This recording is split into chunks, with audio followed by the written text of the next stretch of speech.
歡迎收聽 Here Observe True 頻道，我哋為你帶嚟最新、最真嘅新聞及時事分析，深入全探討。Deliveroo 退出香港市場分析，指市場低估其長遠盈利潛力。英國外賣巨頭 Deliveroo 戶送正式宣布退出香港市場，結束其長達9年的營運。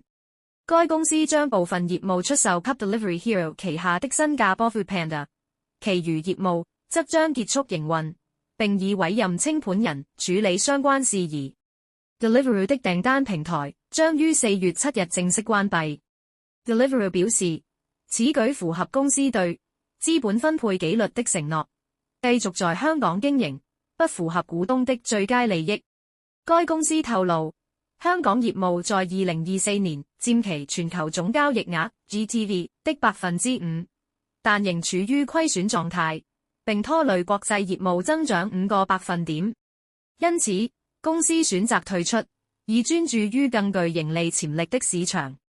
被競爭對手壓縮退出，分析師稱市場低估 Deliveroo 潛力。Deliveroo 的退出引發市場關注，有分析認為這是被中國外賣平台美團旗下的 Kita 擠出市場的結果。Kita 於2023年5月進入香港市場，憑藉激進的價格補貼戰略迅速擴張。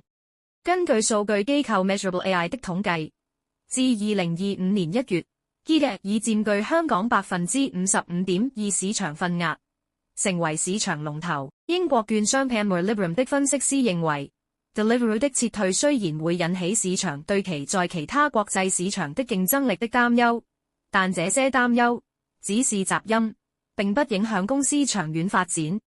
他們指出，這次退出將有利於提升 Deliveroo 的盈利能力。長遠來看，市場仍然低估其現金流潛力。Deliveroo 股價微升，市場信心仍存。Deliveroo 於2024年第4季度錄得 6% 的收入增長，符合市場預測 5% 至 9%。